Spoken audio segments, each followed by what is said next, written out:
Assalamualaikum warahmatullahi wabarakatuh. Alhamdulillahirabbil alamin wassalatu wassalamu ala asyrofil sayyidina wa maulana Muhammadin wa ala alihi wa sahbihi ajmain. Amma ba'du. Bapak-bapak, ibu-ibu dan anak-anak yang senantiasa dirahmati dan dimuliakan oleh Allah Subhanahu wa taala, patut kiranya kita bersyukur kepada Allah Subhanahu wa taala karena sampai saat ini kita masih diberikan kesempatan untuk bernafas sehingga kita bisa beribadah, yaitu melaksanakan salat maghrib. Insya Allah akan kita lanjutkan dengan menghidupkan sunnah Rasulullah SAW.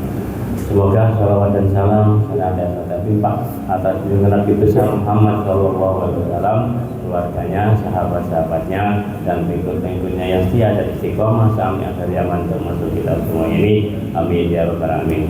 Alhamdulillah Bapak Ustaz sudah berada di tengah kita untuk langsung saja memberikan tausiah. Assalamualaikum warahmatullahi wabarakatuh. Waalaikumsalam warahmatullahi wabarakatuh. الفاتحة إلى أهل سيدنا رسول الله محمد بن علي بن أبي طالب فاطمة الزهراء وسيدنا الحسن بن حسين ثم إلى أرواح سيدنا الحاج أحمد بن عيسى النبي مقدم محمد بن علي بن علي بن شيخ أبو بكر بن سالم ثم إلى مؤلف هذا الكتاب ولجميع المسلمين والمسلمات والمؤمنين والمؤمنات. الله يغفر لهم ويعلى درجاتهم الجنة يعيد علينا من بركاتهم وأسرارهم وعلومهم في الدين والدنيا والآخرة. وإلى حضرة النبي المصطفى محمد صلى الله عليه وسلم الفاتحة. أعوذ بالله من الشيطان الرجيم. بسم الله الرحمن الرحيم. الحمد لله رب العالمين الرحمن الرحيم مالك يوم الدين إياك نعبد وإياك نستعين اهدنا الصراط المستقيم صراط الذين أنعمت عليهم غير المغضوب عليهم ولا الضالين آمين.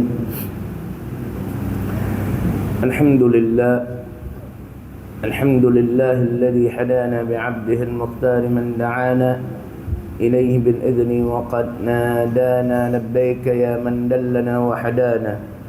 وأشهد أن لا إله إلا الله وحده لا شريك له وأشهد أن سيدنا ونبينا محمدا عبده ورسوله. اللهم صل وسلم على سيدنا محمد وعلى آل سيدنا محمد.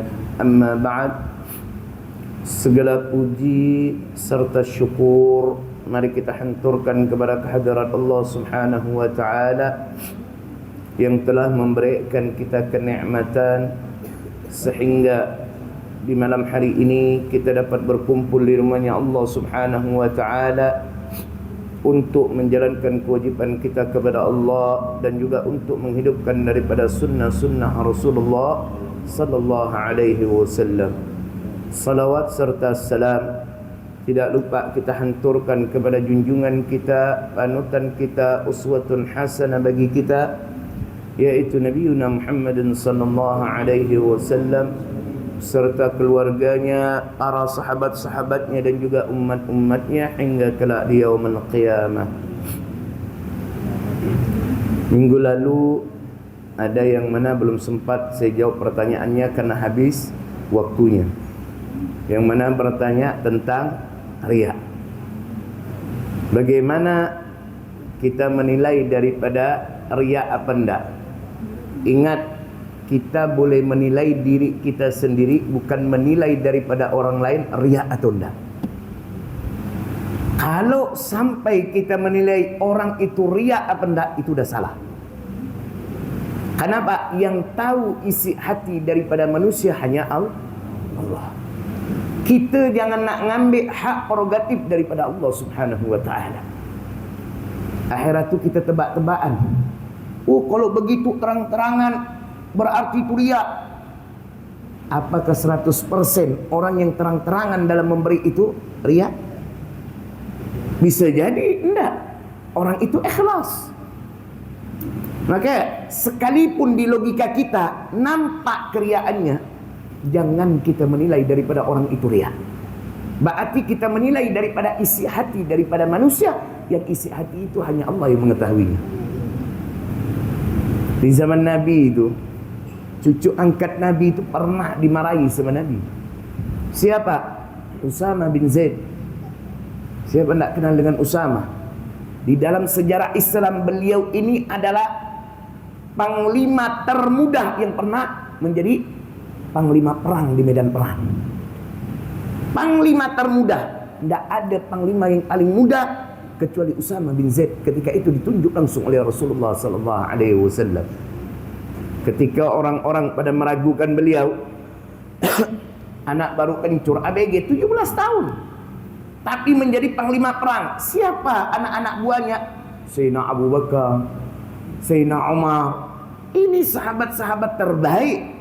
Tapi yang ditunjuk oleh Nabi SAW adalah Usama bin Zaid. Ini penuh keraguan ini. Sampai Rasulullah ketika itu lagi sakit, naik mimbar lalu berkata kepada kaum muslimin, kepada para sahabat-sahabatnya, siapa yang meragukan daripada Usama, sama saja dia meragukan daripada ayahnya, yaitu Zaid bin Harisah. Siapa yang tak kenal dengan Zaid bin Harisah? Ini anak angkat Nabi ini. Zaid bin Harisah ni, kalau secara biografi, beliau ini sebenarnya bukan budak. Suku beliau dengan suku yang lain berperang. Beliau ini jadi tawanan lalu dijual. Yang membeli adalah keponakan daripada istri Nabi, yaitu Sayyidatul Khadijah. Sayyidatul Khadijah punya ponaan membeli daripada Zaid bin Harisah. Lalu Zaid ini dihadiahkan oleh keponaan daripada Sayyidatul Khadijah kepada istri Nabi, Sayyidatul Khadijah. Lalu Sayyidatul Khadijah istri Nabi ini menghadiahkan Zaid bin Harisah ini kepada Nabi. Semenjak itu menjadi budaknya Nabi, lalu dimerdekakan oleh Nabi SAW. Bahkan Zaid bin Harisah sempat dinikahkan oleh Nabi dengan sepupu Nabi SAW. Ini Zaid bin Harisah ini sangat dekat dengan Nabi SAW. Kalau dalam histori sejarah perjalanan daripada Zaid bin Harisah, beliau mati syahid di medan perang. Di dalam peperangan Mu'tah, itu 3 sahabat terbaik Nabi syahid di medan perang. 3-tiganya panglima perang. Rasulullah dari awal menunjuk daripada Zaid bin Harisah sebagai panglima perang di dalam peperangan Mu'tah. Kata Rasulullah, kalau Zaid syahid, maka yang menggantikannya adalah Ja'far At-Tayyar. Ja'far bin Abi Talib, saudara daripada Sayyidina Ali bin Abi Talib. Kalau Sayyidina Ja'far syahid, maka yang menggantikannya adalah Abdullah bin Rawaha. Kalau Abdullah bin Rawaha syahid, maka kata Nabi, silakan kalian bermusyawarah menentukan siapa yang akan menjadi panglima perang. Akhirnya Zaid bin Harisah syahid. Nabi mendengar Zaid bin Harisah syahid, nangis Nabi. Menunjukkan kedekatan Nabi SAW dengan Zaid bin Harisah. Zaid syahid, maka yang menggantikan adalah Sayyidina Ja'far. Sayyidina Ja'far ini orang yang ikut hijrah di 2 hijrah. Hijrah ke Habasyah dan juga hijrah ke Madinah. Yang mana berkat daripada pintarnya dalam berbicara daripada Ja'far At-Tayyar, Ja'far bin Abi Talib ini, sepupu Nabi ini, sampai-sampai yang mana Raja Habasyah ketika itu masuk kepada Islam. Karena cerdasnya daripada Sayyidina Ja'far, bukan orang sembarangan. Tangannya habis, diputuskan, dipotong di dalam peperangan itu sampai beliau mati syahid. Maka beliau bergelar At-Tayyar. Tayyar itu artinya burung. Jadi beliau dikatakan Ja'far seperti burung. Kenapa? Karena Rasulullah melihat sendiri Sayyidina Ja'far di surga, dia terbang kemana-mana semau-mau dia. Maka beliau bergelar Ja'far At-Tayyar, Ja'far yang bisa terbang seperti burung. Karena kedua lengannya diganti oleh Allah dengan sayap. Meninggal Sayyidina Ja'far, baru diganti oleh Abdullah bin Rawaha. Abdullah bin Rawaha ini bukan sembarangan. Ini tukang syairnya Nabi.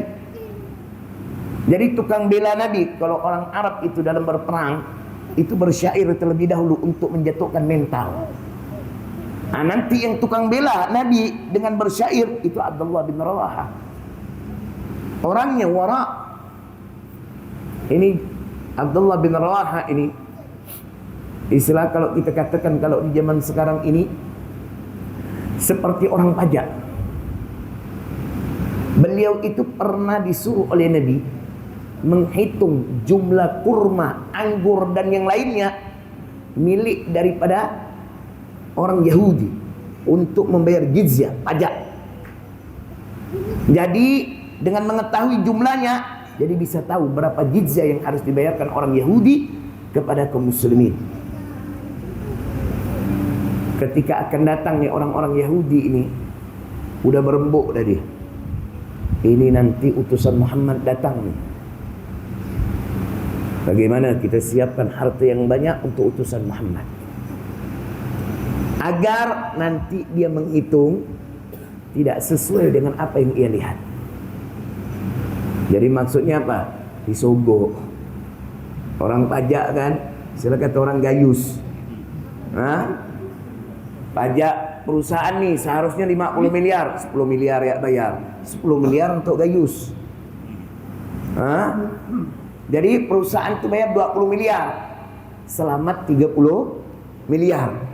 Untung perusahaan dibandingkan harus bayar 50 miliar. Lebih baik bayar 20 miliar. 10 miliar masuk negara, 10 miliar masuk ke gayus. Model begitulah rencana daripada orang Yahudi. Tapi Abdullah bin Rawaha bukan sahabat sembarangan. Ketika ditawarkan emas yang begitu banyak, perak yang begitu banyak, tidak bergeming sedikit pun atau tidak tertarik sedikit pun daripada Abdullah bin Rawaha. Tetap beliau menghitung dengan apa yang ia lihat.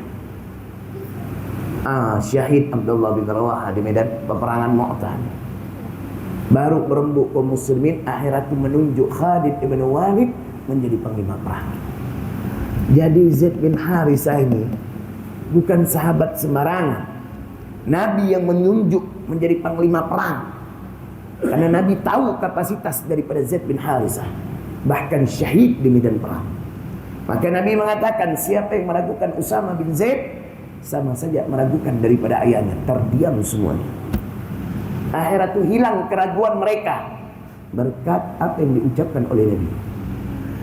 Usama ini pernah di dalam peperangan, musuh ini tinggal ditebas saja dah, mengucapkan syahadat, asyhadu an la ilaha illallah wa asyhadu anna muhammadar rasulullah. Kalau kita lagi berperang macam gitu, udah tersudut nih musuh, tinggal kita tebas. Musuh tu mengucapkan itu, kita tebas apa enggak? Jujur. Kita tebas apa enggak? Jujur. Logika kita ni kan, meramput kau ni, kau nak menyelamatkan diri ya. Logika itu masuk akal tak? Makanya Usama bin Zaid mengatakan, kau bohong. Langsung dibunuh daripada musuh itu. Dan apa yang dilakukan oleh Usama bin Zaid ini sampai terdengar sama Nabi SAW dipanggil. Kenapa engkau membunuh seseorang yang sudah mengucapkan daripada 2 kalimat syahadah? Karena ketika seseorang mengucapkan 2 kalimat syahadah, haram bagi darahnya untuk ditumpahkan. Untuk dibunuh tidak boleh. Tapi kenapa engkau membunuhnya? Apa kata Usama bin Zaid? Ya Rasulullah, tidaklah dia mengucapkan 2 kalimat syahadat kecuali hanya untuk melindungi dirinya agar tidak dibunuh. Apa kata Nabi?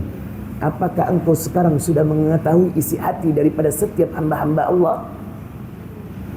Apakah engkau ingin mengambil hak prerogatif Allah? Terdiam langsung Usama bin Zaid.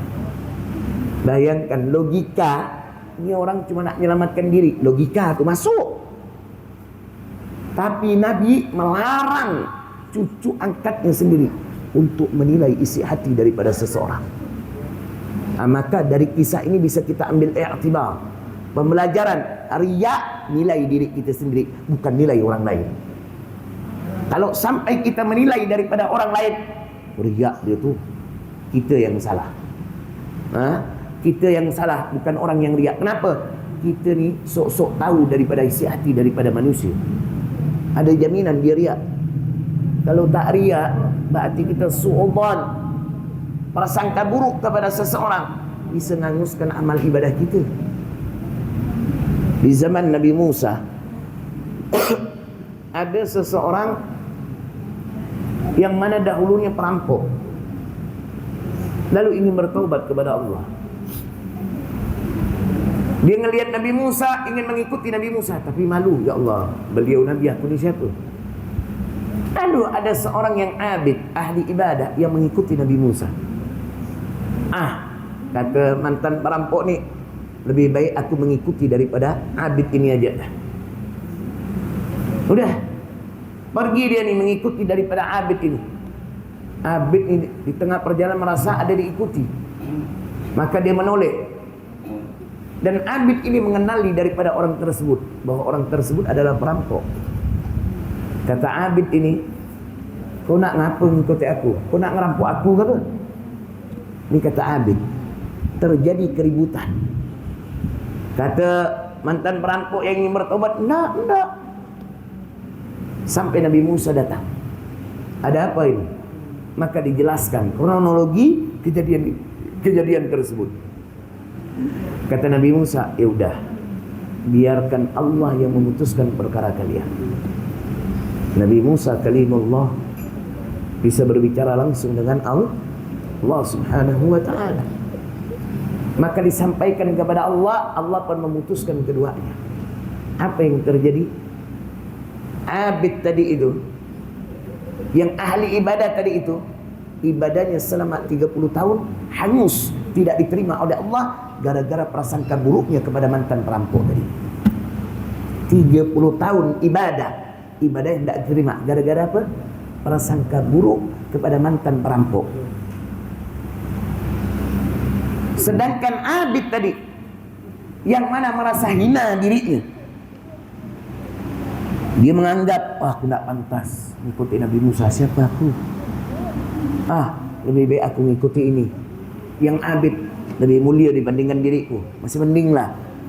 Yang mana dia menganggap orang yang mana dekat dengan Allah orang yang mulia, maka dosanya semuanya diampunkan oleh Allah.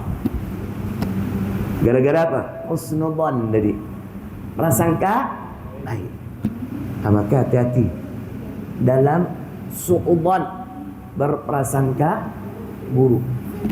Ingat, walaupun orang itu yang mana terang-terangan dalam bersedekah, bukan kita yang menilai dia riya apa enggak.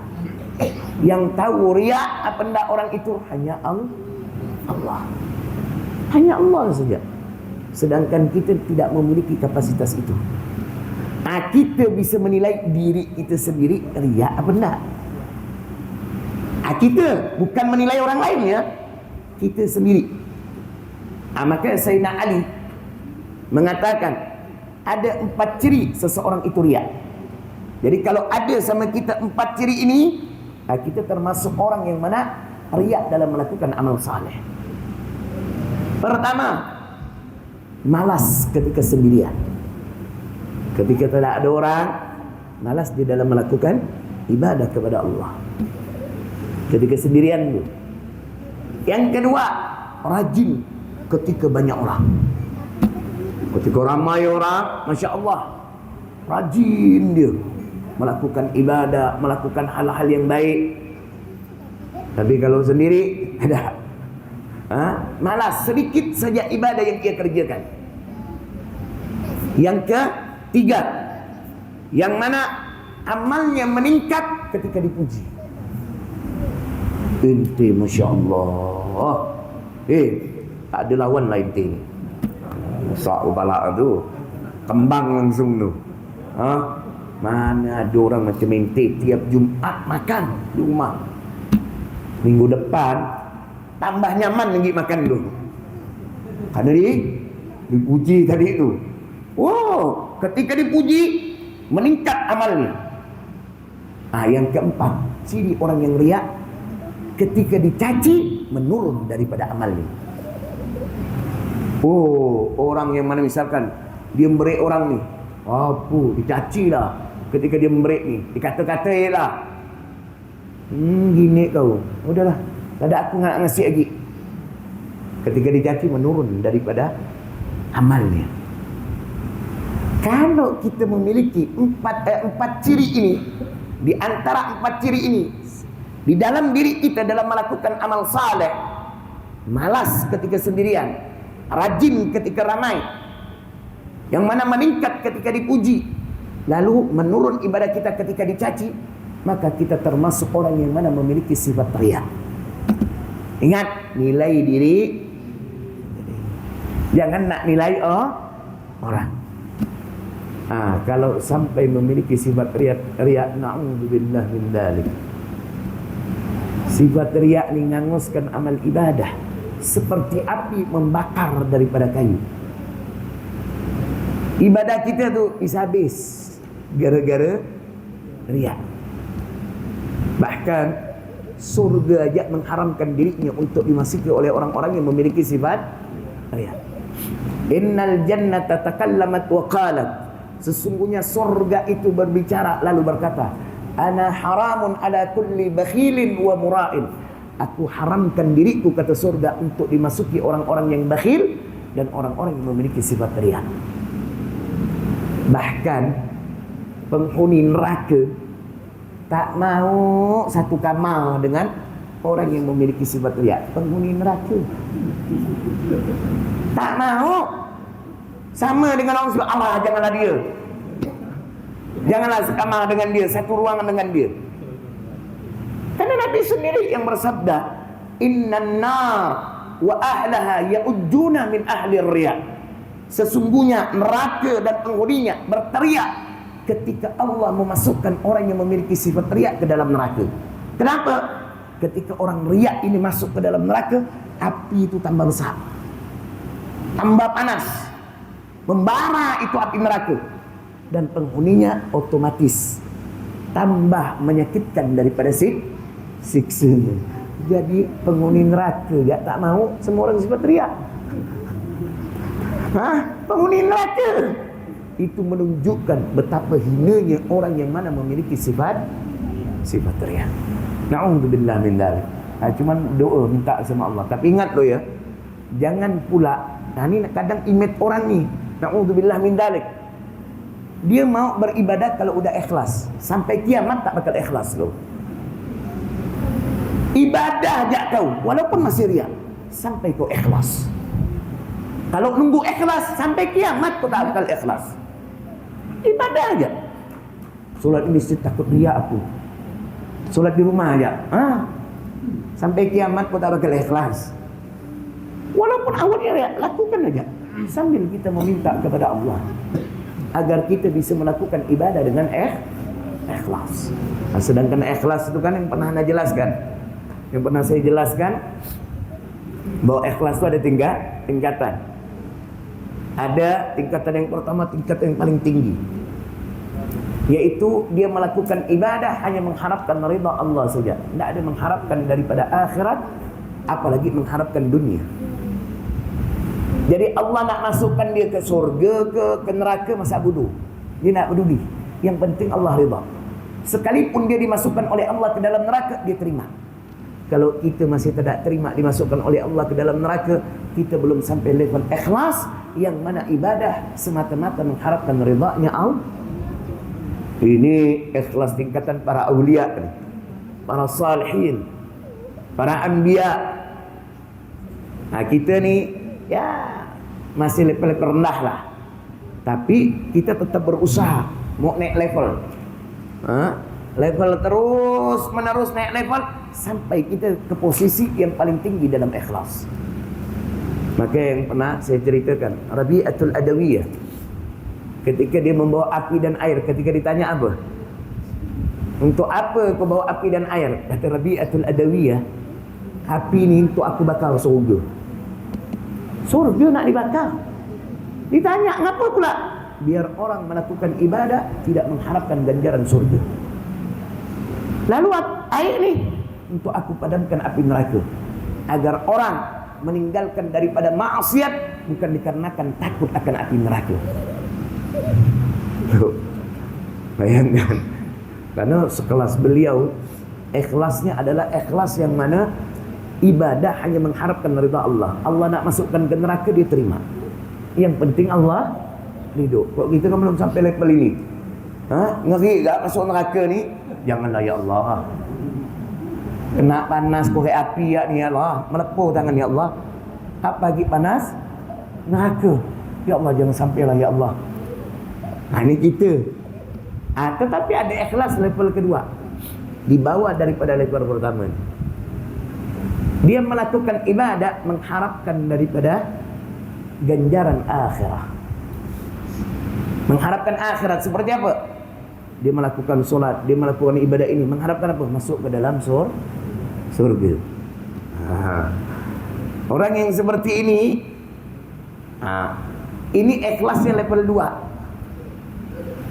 Kita ni, kita ni kalau dengar melakukan ibadah ini ganjaran dimasukkan oleh Allah ke dalam surga, semangat kan gitu kan, sehingga kita melakukan ibadah tersebut berharap dimasukkan oleh Allah ke dalam.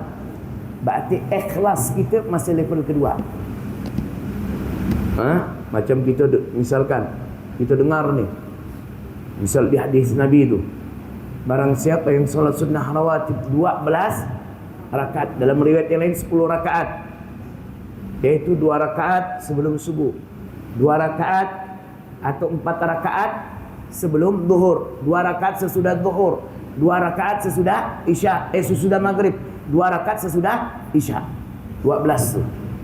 Barang siapa istiqamah mengerjakan 12 rakaat salat sunnah rawatib ini, wa bana lahu baitan fil jannah, akan Allah bangunkan bangunan untuknya di surga. Berarti dia akan memiliki rumah, istana nanti di surga. Kita dengaran semangat tak? Semangat, termotivasi gitu. Sehingga kita pun mau mengerjakan solat sunnah rawatib 12 rakaat ni. Berarti ikhlas kita masih level 2. Karena mengharapkan daripada ganjaran atau dia melakukan ibadah agar dijauhkan daripada api neraka. Dia sedekah. Kenapa kau sedekah? Biar aku jauh, tambah jauh dari api neraka. Karena Nabi pernah bersabda, ittaqun nar walau bisyikki tamrah.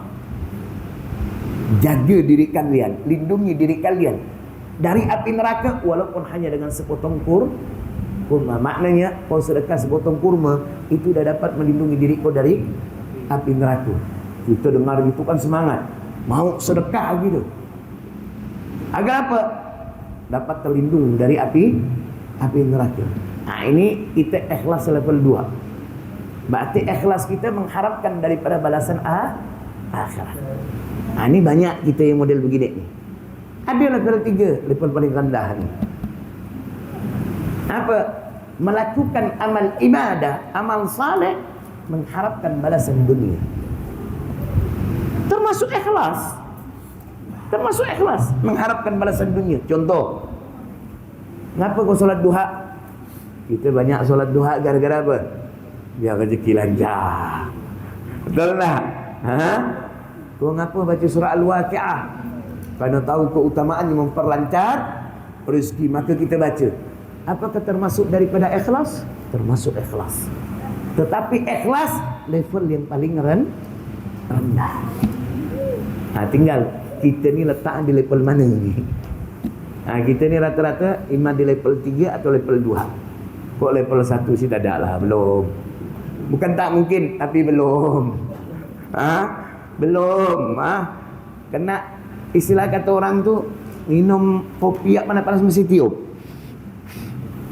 Kalau panas-panas langsung minum, tuh. InsyaAllah dia melakukan ibadah itu mengharapkan ridhanya Allah Subhanahu wa ta'ala. Itu jawaban saya daripada pertanyaan jemaah yang minggu lalu. Jadi kita melakukan ibadah, jangan nunggu kita ikhlas. Walaupun masih riak, lakukan aja sampai kita ikhlas dalam melakukan ibadah itu. Jangan nunggu ikhlas baru melakukan ibadah. Na'udzubillah min dalik. Macam ada orang banyak berkata, aku kalau udah bersih hati, kata perempuan ni, baru aku nak nutup aurat aku, aku nak berkerudung. Yang penting tu hati, gitu dia. Percuma ini terbuka, ini tertutup, tapi hati tak ada dibersihkan. Kata-kata sih boleh-boleh, padahal jebakan Batman tu. Iya, jebakan syaitan itu. Sekarang orang yang mana menutup aurat aja hatinya masih kotor, apalagi orang yang membuka aurat. Jangan mimpi itu sampai kiamat hati kau tidak akan bersih. Kalau kau tak menutupi aurat, tutupi aurat dulu sampai hati kau bersih. Jalankan dulu perintah Allah sampai hati kau bersih. Bukan malah sebaliknya, tunggu hati bersih baru nak melakukan perintah Allah. Apakah Allah perintahkan seperti itu? Enggak kan? Pasti level orang itu, orang-orang saleh itu, para wali-walinya Allah. Apakah dari lahir langsung jadi wali? Naik level macam sekolah, kelas 1 loh, naik kelas 2, naik kelas 3, sampai kelas 6, sampai SMP selesai, SMA selesai, sarjana. Baru selesai sarjana S2, habis S2 S3. Kan seperti itu, bukan ujub-ujub langsung S3. Ada perjuangan, orang-orang saleh pun seperti itu. Awalnya mungkin tidak ikhlas dalam melakukan ibadah, tapi lama-kelamaan tetap ia mengerjakan sampai dirinya ikhlas dalam melakukan ibadah kepada Allah. Mana yang beliau yang bertanya itu ada tak? Oh, ada. Alhamdulillah. Paham Pak ya? Ada yang mau bertanya? Silakan. Yang saya jelaskan mungkin ada yang.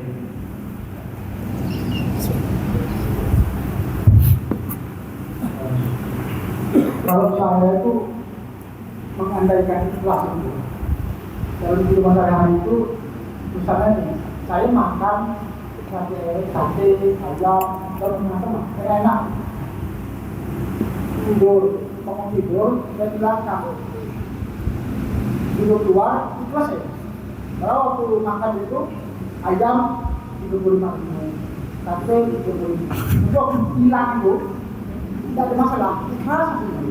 Saya nilainya begitu, ikhlas kita waktu tertidur. Itu semua orang macam itu. Kenapa? Itu sunnatullah, pasti terjadi.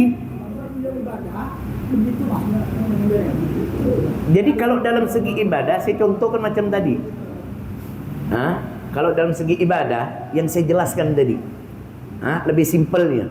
Jadi dalam kita ibadah, seperti tadi, kalau kita beribadah mengharapkan balasan dunia, seperti apa? Kita duha agar dilancarkan rezeki. Kita beristighfar agar dilancarkan rezeki. Kita baca surah Al-Waqiah agar dilancarkan rezeki. Kita bersalawat agar diberikan kesehatan dan dimudahkan segala urusan. Sebab itu kita lakukan, kita termasuk ikhlas. Yang bukan ikhlas itu ketika tadi itu, ciri-ciri orang yang riak tadi itu. Yang mana? Pertama, malas ketika sendirian, rajin ketika ramai, sedikit ketika dicaci, sedikit melakukan amal ketika dicaci. Keempat, banyak melakukan amal ketika dipuji. Udah, kalau kita memiliki 4 kategori ini, kita tidak ikhlas. Simple. Tapi ingat Pak, kita nilai diri seorang, janganlah nilai orang. Ingat, tak boleh kita nilai orang. Kata Ustaz Taufik Timpat ada sama dia tu. Itu yang tak boleh. Ini untuk diri kita. Masalah hati orang hanya Allah yang tahu. Ada yang mau bertanya? Paham Pak ya? Assalamualaikum warahmatullahi wabarakatuh. Waalaikumsalam warahmatullahi wabarakatuh. Apakah konsekuensi umat zaman Nabi Musa yang seuzon 30 tahun ibadah habis, apakah itu berlaku juga untuk umat Nabi Muhammad? Konsekuensi hukum itu. Assalamualaikum warahmatullahi wabarakatuh. Itu berlaku juga untuk kita. Ada beberapa hukum tetap berlanjut, ada beberapa hukum yang mana tidak dilanjutkan. Seperti di zaman Nabi Musa itu, ketika orang berniat, itu langsung berniat aja berbuat jahat, langsung dapatkan dosa. Baru berniat, belum melakukan. Tetapi untuk umat Nabi itu tidak berlaku. Udah terhapus hukum itu. Karena untuk kita umat Nabi, kalau baru berniat jahat, lalu tak jadi melakukan, malah pahala yang kita dapatkan. Sebagaimana yang disabdakan oleh Nabi, atau kama qala Nabi sallallahu alaihi wasallam, "Wa man hamma bi sayyi'atin falam ya'malha, katabaha Allah hasanatan kamilah." Barang siapa yang berniat melakukan keburukan, melakukan daripada dosa, niat nih, tapi tidak jadi. Lalu nak jadi melakukan dosa itu. Apa yang dijanjikan oleh Allah? Allah catat untuknya pahala seperti orang melakukan kebaikan yang sempurna. Mana dapat pahala? Tapi di zaman umat Nabi Musa itu tidak berlaku. Kau baru niat sudah dapat dosa. Kau ketika melakukan dosa langsung balak turun. Contoh itu sampai tercantum dalam Al-Quran itu, yang mana ketika umat Bani Israel dilarang untuk mencari ikan di hari Sabat, tapi malah melanggar. Apa akhirat itu? Allah hukum menjadi kirdu, kerak. Langsung kontan. Suka kita umat Nabi nak macam itu. Kalau sempat macam itu, banyak kerak di dunia dibandingkan manusia. Ya benar. Beruntungnya kita umat Rasulullah. Maka ada hukum-hukum yang dahulu tetap berlanjut sampai kepada kita umat Rasulullah, tetap berlanjut. Ada juga ketentuan-ketentuan hukum yang mana tidak berlanjut atau berkesinambungan sampai kepada kita umatnya Rasulullah. Udah terhapus. Paham bang ya? Enggak, kan tadi Anda bilang sampai kepada kita. Sampai kepada kita. Maka hati-hati. Hati-hati. Maka kita ni tak tahu amal ibadah kita diterima apa ndak, angus apa ndak. Hati-hati dalam berbuat yang buruk. Nanti timbul pertanyaan, ya Allah Ustaz, kalau begitu angus ibadah saya ni semua ni, misalkan abang seperti ini baru gak hijrah, adalah 5 tahun, gara-gara suudan sama orang 5 tahun yang angus, kita bertobat kepada Allah, dihapuskan lagi dosa-dosa kita. Dihapuskan. Allah kalau sudah ridha kepada hambanya, Allah tidak akan memandang besarnya dosa yang ia lakukan dan banyaknya dosa yang ia lakukan. Jangan pesimis juga. Seperti itu. Paham bang ya? Ngeri sedap gak nih? Gila. Kita ya belum tentu melakukan 30 tahun ibadah pak. Benar. Dari kita lahir sampai mati, belum tentu 30 tahun ibadah kita. Bisa kita hitung-hitungan. Pernah kan saya hitung-hitungan itu kan? Kita tidur berapa jam? 8 jam pak. Sehari berapa jam? 24. Berarti sepertiga hari kita gunakan untuk apakah ibadah kita juga sepertiga hari? Merampok sepertiga hari. Tak ada. Kalau sepertiga hari pak, kalau umur kita 60 tahun, berarti 20 tahun hanya untuk tidur. Kan sepertiga dari 60 berapa? 20 pak. Ibadah kita bisa dihitung. Solat 5 waktu, hitunglah setengah jam. Itu setengah jam tu udah qabliyah, ba'diyah, baca zikir habis solat, udah komplit, dah paket itu setengah jam. Kali 5, 2,5 jam pak. Kali 5, 2,5 jam. Hitung dia tahajud, witir setengah jam dengan zikir-zikir. Dia duha dan baca wirid-wirid setengah jam, 3,5 jam. Lalu setengah jam lagi dia baca Quran 4 jam. Kita kalau melihat orang melakukan ibadah macam ini, kita katakan ahli ibadah tak? Gila, qiyamul lail tak lepas. Duha tak lepas, baca Quran tak lepas. Solat 5 waktu, bukan habis solat cut langsung bagi dikir lo, solat ba'diyah lo. Tapi ingat cuma 4 jam. Berarti 1/8 daripada hari yang kita gunakan untuk ibadah. Kalau umur 60 tahun, 1/6-nya berapa? 10 tahun.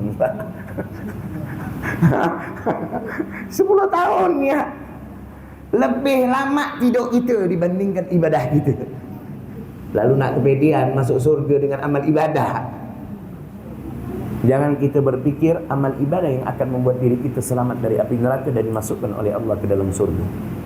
Berharaplah berupa rahmat Allah, maghfirahnya Allah dan syafaat daripada Rasul. Karena kalau Allah sudah memberikan maghfirah, ampunan, Rasulullah memberikan syafaat, selamat kita.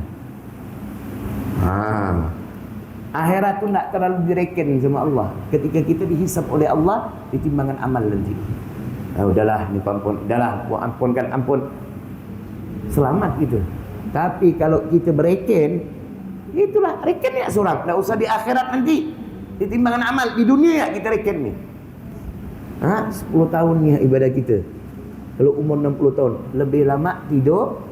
Itu. Alhamdulillah. Masuk insya-Allah minggu depan kita lanjutkan lagi. Semoga apa yang kita kaji di malam hari ini kita mendapatkan ilmu yang barakah, ilmu yang bermanfaat, ilmu yang bisa menambah ketaatan kita kepada Allah, ilmu yang bisa menambah kesempurnaan amal ibadah kita, ilmu yang bisa menambah rasa takut dan juga cinta kita kepada Allah dan juga kepada Rasulullah sallallahu alaihi wasallam. Dan semoga perkumpulan kita di malam hari ini menjadi wasilah bagi kita, perantara bagi kita untuk mendapatkan syafaatnya Rasulullah sallallahu alaihi wasallam kelak di yaumul qiyamah. Dan semoga segala urusan kita dimudahkan oleh Allah, mau urusan dunia ataupun akhirat kita. Dan semoga kita semua selalu diberikan kesehatan oleh Allah, diberikan umur yang panjang dalam ketaatan kepada Allah Subhanahu wa taala. Dan semoga segala urusan dunia dan akhirat kita dimudahkan oleh Allah. Dan semoga rezeki kita dilancarkan oleh Allah dengan rezeki yang halal dan juga barakah. Dan semoga anak-anak kita dijadikan anak-anak yang saleh dan juga salihah. Dan semoga segala bentuk amal ibadah kita diterima oleh Allah. Dan semoga dosa-dosa kita diampunkan oleh Allah. Dan semoga kita semua diwafatkan oleh Allah Subhanahu wa ta'ala dalam keadaan husnul khatimah. Kalimat terakhir yang kita ucapkan ketika kita meninggalkan dunia adalah La ilaha illallah Muhammadur Rasulullah sallallahu alaihi wasallam. Subhanakallahumma bihamdika wa ashhadu an la ilaha illa anta wastaghfiruka wa atubu ilaik.